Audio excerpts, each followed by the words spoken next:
लीजिए सुनिए मुंशी प्रेमचंद के लिखे कथा संग्रह मानसरोवर 8 की कहानी बौड़म, मेरी यानी समीर गोस्वामी की आवाज में।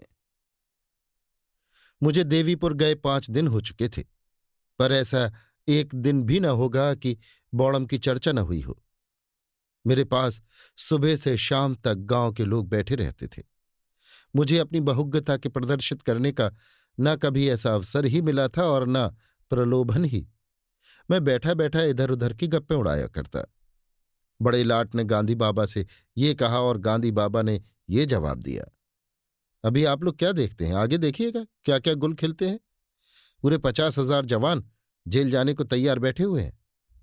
गांधी जी ने आज्ञा दी है कि हिंदुओं में छूतछात का भेद न रहे, नहीं तो देश को और भी अधीन देखने पड़ेंगे। अस्तु लोग मेरी बातों को तन्मय होकर सुनते। उनके मुख फूल की तरह खिल जाते, आत्माभिमान की आभा मुख पर दिखाई देती। गदगद कंठ से कहते, अब तो महात्मा जी ही का भरोसा है। ना हुआ बौड़म, नहीं आपका गला न छोड़ता, आपको खाना पीना कठिन हो जाता। कोई उससे ऐसी बातें किया करे तो रात की रात बैठा रहे। मैंने एक दिन पूछा, आखिर ये बौड़म कौन है, कोई पागल है क्या? एक सज्जन ने कहा, महाशय पागल क्या है, बस बौड़म है। घर में लाखों की संपत्ति है, शक्कर की एक मिल सीवान में है, 2 कारखाने छपरे में हैं, 3-3 4-400 के तलब वाले आदमी नौकर हैं, पर इसे देखिए फटेहाल घूमा करता है। घर वालों ने सिवान भेज दिया था कि जाकर वहां निगरानी करे। 2 ही महीने में मैनेजर से लड़ बैठा। उसने यहां लिखा, मेरा इस्तीफा लीजिए। आपका लड़का मजदूरों को सिर चढ़ाए रहता है, वे मन से काम नहीं करते। आखिर घर वालों ने बुला लिया। नौकर चाकर लूटते खाते हैं, उसकी तो जरा भी चिंता नहीं, पर जो सामने आम का बाग है उसकी रात दिन रखवाली किया करता है। क्या मजाल कि कोई एक पत्थर भी फेंक सके। एक मियाँ जी बोले, बाबूजी घर में तो तरह तरह के खाने पकते हैं, मगर इसकी तकदीर में वही रोटी और दाल लिखी हुई है, और कुछ खाता ही नहीं। बाप अच्छे अच्छे कपड़े खरीदते हैं, लेकिन वो उनकी तरफ निगाह ही नहीं उठाता। बस वही मोटा कुर्ता पहने, गाढ़े की तहमत बांधे मारा मारा फिरता है। आपसे उसकी सिफत कहाँ तक कहें, बस पूरा बौड़म है। ये बातें सुनकर मुझे भी इस विचित्र आदमी से मिलने की उत्कंठा हुई। सहसा एक आदमी ने कहा, वो देखिए बौड़म आ रहा है। मैंने कुतूहल से उसकी ओर देखा। एक 20-21 वर्ष का हष्टपुष्ट युवक था। नंगे सिर, एक गाढ़े का कुर्ता पहने, गाढ़े का ढीला पाजामा पहने चला आता था। पैरों में जूते थे। पहले मेरी ही ओर आया। मैंने कहा, आइए बैठिए। उसने मंडली की ओर अवहेलना की दृष्टि से देखा और बोला, अभी नहीं, फिर आऊंगा। ये कहकर चला गया। जब संध्या हो गई और सभा विसर्जित हुई तो वो आम के बाग की ओर से धीरे धीरे आकर मेरे पास बैठ गया और बोला, इन लोगों ने तो मेरी खूब बुराइयां की होंगी, मुझे यहां बौड़म का लकब मिला है। मैंने सकुचाते हुए कहा, हाँ आपकी चर्चा लोग रोज करते हैं। मेरी आपसे मिलने की बड़ी इच्छा थी। आपका नाम क्या है? बौड़म ने कहा, मेरा नाम तो मोहम्मद खलील है, पर आसपास के 10-5 गांवों में मुझे लोग उर्फ के नाम से ज्यादा जानते हैं। मेरा उर्फ बौड़म है। मैं, आखिर लोग आपको बौड़म क्यों कहते हैं? खलील, उनकी खुशी, और क्या कहूं। मैं जिंदगी को कुछ और समझता हूं, पर मुझे इजाजत नहीं है कि 5 वक्त की नमाज पढ़ सकूं। मेरे वालिद हैं, चचा हैं, दोनों साहब पहर रात से पहर रात तक काम में मसरूफ रहते हैं। रात दिन हिसाब किताब, नफा नुकसान, मंदी तेजी के सिवाय और कोई जिक्र ही नहीं होता। गोया खुदा के बंदे न हुए, इस दौलत के बंदे हुए। चचा साहब हैं, वो पहर रात तक शीरी की पीपों के पास खड़े होकर उन्हें गाड़ी पर लदवाते हैं। वालिद साहब अक्सर अपने हाथों से शक्कर का वजन करते हैं। दोपहर का खाना शाम को और शाम का खाना आधी रात को खाते हैं। किसी को नमाज पढ़ने की फुर्सत नहीं। मैं कहता हूं, आप लोग इतना सिर मगजन क्यों करते हैं? बड़े कारोबार में सारा काम एतबार पर होता है। मालिक को कुछ बल खाना ही पड़ता है। आपके बलबूते पर छोटे कारोबार ही चल सकते हैं। मेरा उसूल किसी को पसंद नहीं, इसलिए मैं बौड़म हूं। मैं, मेरे ख्याल में तो आपका उसूल ठीक है। खलील जी, ऐसा भूलकर भी ना कहिएगा, वरना एक की जगह 2 बौड़म हो जाएंगे। लोगों को कारोबार के सिवा न दीन से गरज है, न दुनिया से, न मुल्क से, न कौम से। मैं अखबार मंगाता हूं, स्मरणा फंड में कुछ रुपए भेजना चाहता हूं। खिलाफत फंड को मदद करना भी अपना फर्ज समझता हूं। सबसे बड़ा सितम है कि खिलाफत का रजाकार भी हूं। क्यों साहब, जब कौम पर, मुल्क पर और दीन पर चारों तरफ से दुश्मनों का हमला हो रहा है, तो क्या मेरा फर्ज नहीं है कि जाति के फायदे को कौम पर कुर्बान कर दूं? इसीलिए घर और बाहर मुझे बौड़म का लक़ब दिया गया है। मैं, आप तो वो कह रहे हैं जिसकी इस वक्त कौम को जरूरत है। खलील, मुझे खौफ है कि इस चौपट नगरी से आप बदनाम होकर जाएंगे। जब मेरे हजारों भाई जेल में पड़े हुए हैं, उन्हें गजी गाढ़ा तक पहनने को मयस्सर नहीं, तो मेरी गैरत गवारा नहीं करती कि मैं मीठे लुकमे उड़ाऊं और चिकन के कुर्ते पहनूं, जिनकी कलाइयों और मुड्ढों पर सीजनकारी की गई हो। मैं, आप ये बहुत ही मुनासिब करते हैं। अफसोस है कि और लोग आपका सा त्याग करने के काबिल नहीं। खलील, मैं इसे त्याग नहीं समझता। न दुनिया को दिखाने के लिए ये भेष बना के घूमता हूं। मेरा जी ही लज्जत और शौक से फिर गया है। थोड़े दिन होते हैं वालिद ने मुझे सिवान के मिल में निगरानी के लिए भेजा। मैंने वहां जाकर देखा तो इंजीनियर साहब के खानसामे बैरे, मेहतर, धोबी, माली, चौकीदार सभी मजदूरों की जेल में लिखे हुए थे। काम साहब का करते थे, मजदूरी कारखाने से पाते थे। साहब बहादुर खुद तो बेउसूल हैं, पर मजदूरों पर इतनी सख्ती थी कि अगर 5 मिनट की देर हो जाए तो उनकी आधे दिन की मजदूरी कट जाती थी। मैंने साहब की मिजाज पुरसी करनी चाहिए, मजदूरों के साथ रियायत करनी शुरू की। फिर क्या था, साहब बिगड़ गए, इस्तीफे की धमकी दी। घर वालों को उनके सब हालात मालूम है। पल्ले दर्जे का हराम खोर आदमी है, लेकिन उसकी धमकी पाते ही सबके होश उड़ गए। मैं तार से वापस बुला लिया गया और घर पर मेरी खूब लेदे हुई। पहले बौड़म होने में जो कुछ कोर कसर थी वो पूरी हो गई। ना जाने साहब से लोग क्यों इतना डरते हैं। मैं, आपने वही किया जो इस हालत में मैं भी करता। बल्कि मैं तो पहले साहब पर गबन का मुकदमा दायर करता, बदमाशों से पिटवाता, तब बात करता। ऐसे हरामखोरों की यही सजाएं हैं। खलील, फिर तो हम दो हो गए। अफसोस यही है कि आपका यहां कयाम न रहेगा। मेरा जी चाहता है कि चंद रोज आपके साथ रहूं। मुद्दत के बाद आप ऐसे आदमी मिले हैं जिनसे मैं अपने दिल की बातें कह सकता हूं। इन गवारों से मैं बोलता भी नहीं। मेरे चचा साहब का जवानी में एक चमारिन से ताल्लुक हो गया था। उसके 2 बच्चे, एक लड़का और एक लड़की पैदा हुए। चमारिन लड़की को गोद में छोड़कर मर गई। तब से इन दोनों बच्चों की मेरे यहां वही हालत थी जो यतीमों की होती है। कोई बात न पूछता था, उनको खाने पहनने को भी न मिलता। बेचारे नौकरों के साथ खाते और बाहर झोपड़ों में पड़े रहते थे। जनाब, मुझसे ये न देखा गया। मैंने उन्हें अपने दस्तरखान पर खिलाया, अब भी खिलाता हूं। घर में कोहराम मच गया, जिसे देखिए मुझ पर त्योरियां बदल रहा है, मगर मैंने परवाह न की। आखिर है वो भी तो हमारा ही खून, इसीलिए मैं बौड़म कहलाता हूं। मैं, जो लोग आपको बौड़म कहते हैं वे खुद बौड़म हैं। खलील, जनाब, इनके साथ रहना अजीब है। शाह काबुल ने कुर्बानी की मुमानियत कर दी है। हिंदुस्तान के उलमा ने भी यही फतवा दिया, पर यहां खास मेरे घर कुर्बानी हुई। मैंने हर चंद बावेला मचाया, पर मेरी कौन सुनता है।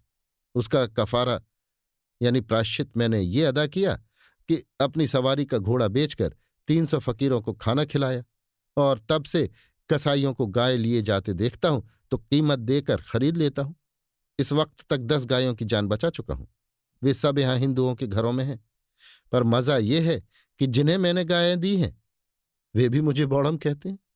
मैं भी इस नाम का इतना आदी हो गया हूं कि अब मुझे इससे मोहब्बत हो गई है। मैं, आप जैसे बौड़म काश मुल्क में और ज्यादा होते। खलील, लीजिए, आपने भी बनाना शुरू कर दिया। ये देखिए, आम का बाग है, मैं उसकी रखवाली करता हूं।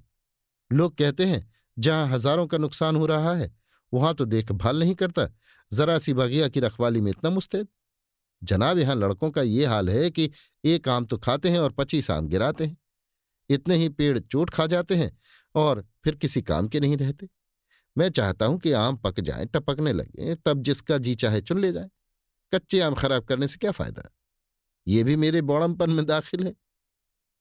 ये बातें हो ही रही थी कि सहसा 3-4 आदमी एक बनिए को पकड़े घसीटते हुए आते दिखाई दिए। पूछा तो उन चारों आदमियों में एक ने, जो सूरत से मौलवी मालूम होते थे, कहा, ये बड़ा बेईमान है, इसके बाँट कम है। अभी इसके यहां से सेर भर घी ले गया हूं, घर पर तौलता हूं तो आध पाव गायब। अब जो लौटाने आया हूं तो कहता है मैंने तो पूरा तौला था। पूछो अगर तूने पूरा तौला था तो क्या मैं रास्ते में खा गया? अब ले चलता हूं थाने पर, वहीं इसकी मरम्मत होगी। दूसरे महाशय जो डाकखाने के मुंशी थे बोले, इसकी हमेशा की यही आदत है, कभी पूरा नहीं तौलता। आज ही 2 आने की शक्कर मंगवाई, लड़का घर लेकर गया तो मुश्किल से 1 आने की थी, लौटाने आया तो आंखें दिखाने लगा। इसके बांटों की आज जरूर जांच करानी चाहिए। तीसरा आदमी अहीर था। अपने सिर पर से खली की गठरी उतार कर बोला, साहब ये 8 आने की खली है, 6 सेर के भाव से दी थी, घर पर तौला तो 2 सेर हुई। लाया कि लौटा दूंगा, पर ये लेता ही नहीं। अब इसका निपटारा थाने ही में होगा। इस पर कई आदमियों ने कहा, यह सचमुच बेईमान आदमी है। बनिए ने कहा, अगर मेरे बांट रत्ती भर कम निकले तो 1000 रुपये डांट दूंगा। मौलवी साहब ने कहा, तो कम वक्त तू टाँकी मारता होगा। मुंशी जी बोले, टाँकी मार देता है, यही बात है। अहीर ने कहा, दोहरे बांट रखें, दिखाने के और बेचने के और, इसके घर की पुलिस तलाशी ले। बनिए ने फिर प्रतिवाद किया, पकड़ने वालों ने फिर आक्रमण किया। इसी तरह कोई आध घंटा तक तकरार होती रही। मेरी समझ में न आता था कि क्या करूं, बनिए को छुड़ाने के लिए जोर दूं या जाने दूं। बनिए से सभी जले हुए मालूम होते थे। खलील को देखा तो गायब, न जाने कब उठकर चला गया। बनिया किसी तरह न दबता था, यहां तक कि थाने जाने से भी न डरता था। ये लोग थाना जाना ही चाहते थे कि बौड़न सामने से आता दिखाई दिया। उसके हाथ में एक टोकरा था, दूसरे हाथ में एक टोकरी और पीछे एक 7-8 बरस का लड़का। उसने आते ही मौलवी साहब से कहा, ये कटोरा आप ही का है ना काजी जी? मौलवी चौंक कर, हाँ है तो फिर तो मेरे घर से इसे क्यों लाए? बौड़म, इसलिए कि कटोरे में वही आध पाव घी है जिसके विषय में आप कहते हैं कि बनिए ने कम तौला। घी वही है, वजन वही है। बेईमानी गरीब बनिए की नहीं है, बल्कि काजी हाजी मौलवी जहूर अहमद की। मौलवी, तुम अपना बौड़मपन यहां ना दिखाना, नहीं तो मैं किसी से डरने वाला नहीं हूं। तुम लखपति होगे तो अपने घर के होगे, तुम्हें क्या मजाल था मेरे घर में जाने का? बौड़म, वही जो आपको बनिए को थाने में ले जाने का है। अब ये घी भी थाने जाएगा। मौलवी सिट पिटाकर, सबके घर में थोड़ी बहुत चीज रखी ही रहती है, कसम कुरान शरीफ की। मैं अभी तुम्हारे वालिद के पास जाता हूं, आज तक गांव भर में किसी ने मुझ पर ऐसा इल्जाम नहीं लगाया था। बनिया, मौलवी साहब आप जाते कहाँ हैं? चलिए, हमारा आपका फैसला थाने में होगा, मैं एक न मानूंगा। कहलाने को मौलवी दीनदार ऐसे बनते हैं कि देवता ही हैं, पर घर में चीज रखकर दूसरों को बेईमान बनाते हैं। ये लंबी दाढ़ी धोखा देने के लिए बढ़ाई है। मगर मौलवी साहब न रुके, बनिए को छोड़कर खलील के बाप के पास चले गए, जो इस वक्त शर्म से बचने का महज बहाना था। तब खलील ने अहीर से कहा, क्यों बे, तू भी थाने जा रहा है? चल मैं भी चलता हूं, तेरे घर से ये सेर भर खली लेता आया हूं। अहीर ने मौलवी साहब की दुर्गति देखी तो चेहरे पर हवाइयां उड़ने लगी। बोला, भैया जवानी की कसम है, मुझे मौलवी साहब ने सिखा दिया था। खलील, दूसरों के सिखाने से तुम किसी के घर में आग लगा दोगे? खुद तो बच्चा दूध में आधा पानी मिला मिलाकर बेचते हो, मगर आज तुमको इतनी मुटमर्दी सवार हो गई कि एक भले आदमी को तबाह करने पर आमादा हो गए। खली उठाकर घर में रख ली, उस पर बनिए से कहते हो कि कम तौला। बनिया, भैया मेरी लाख रुपए की इज्जत बिगड़ गई, मैं थाने में रपट किए बिना ना मानूंगा। अहीर, साहू जी आपकी माफ करो, नहीं तो कहीं का न रहूंगा। तब खलील ने मुंशी जी से कहा, कहिए जनाब, आपकी कलई खोलो या चुपके से घर की राह लीजिएगा। मुंशी, तुम बेचारे मेरी कलई क्या खोलोगे? मुझे भी अहीर समझ लिया है कि तुम्हारी झपकियों में आऊंगा। खलील लड़के से, क्यों बेटा, तुम शक्कर लेकर सीधे घर चले गए थे ना? लड़का मुंशी जी को सशंक नेत्रों से देखकर, बताऊंगा। मुंशी, लड़कों को जैसा सिखा दोगे वैसा कहेंगे। खलील, बेटा अभी तुमने मुझसे जो कहा था वही फिर कहो। लड़का, दादा मारेंगे। मुंशी, क्या तूने रास्ते में शक्कर फांक ली थी? लड़का रोने लगा। खलील, जी हां, इसने मुझसे खुद कहा, पर आपने उससे तो पूछा नहीं, बनिया के सिर हो गए, यही शराफत है। मुंशी, मुझे क्या मालूम था कि उसने रास्ते में ये शरारत की? खलील, तो ऐसे कमजोर सबूत पर आप थाने क्यों कर चले थे? आप गवारों को मनी ऑर्डर के रुपए देते हैं तो उस रुपए पर 2 आने अपनी दस्तूरी काट लेते हैं। टके के पोस्ट कार्ड आने में बेचते हैं। जब कहिए तब साबित कर दूं। उसे क्या आप बेईमानी नहीं समझते? मुंशी जी ने बौड़म के मुंह लगना मुनासिब न समझा। लड़के को मारते हुए घर ले गए। बनिए ने बौड़म को खूब आशीर्वाद दिया। दर्शक लोग भी धीरे धीरे चले गए। तब मैंने खलील से कहा, आपने इस बनिए की जान बचा ली, नहीं तो बेचारा बेगुनाह पुलिस के पंजे में फंस जाता। खलील, आप जानते हैं कि मुझे क्या सिला मिलेगा? थानेदार मेरे दुश्मन हो जाएंगे, कहेंगे ये मेरे शिकारों को भगा दिया करता है। वालिद साहब पुलिस से थरथर कांपते हैं, मुझे हाथों लेंगे कि तू दूसरों के बीच में क्यों दखल देता है। यहां ये भी बौड़मपन में दाखिल है। एक बनिए के पीछे मुझे भले आदमियों की कलई खोलनी मुनासिब न थी। ऐसी हरकत बौड़म लोग किया करते हैं। मैंने श्रद्धापूर्ण शब्दों में कहा, अब मैं आपको इस नाम से ही पुकारूंगा। आज मुझे मालूम हुआ कि बौड़म देवताओं को कहा जाता है। जो स्वार्थ पर आत्मा को भेंट कर देता है वो चतुर है, बुद्धिमान है। जो आत्मा के सामने, सच्चे सिद्धांत के सामने, सत्य के सामने स्वार्थ की निंदा की परवाह नहीं करता, वो बौड़म है, निर्बुद्धि है। अभी आप सुन रहे थे मुंशी प्रेमचंद के लिखे कथा संग्रह मानसरोवर 8 की कहानी बौड़म, मेरी यानी समीर गोस्वामी की आवाज में।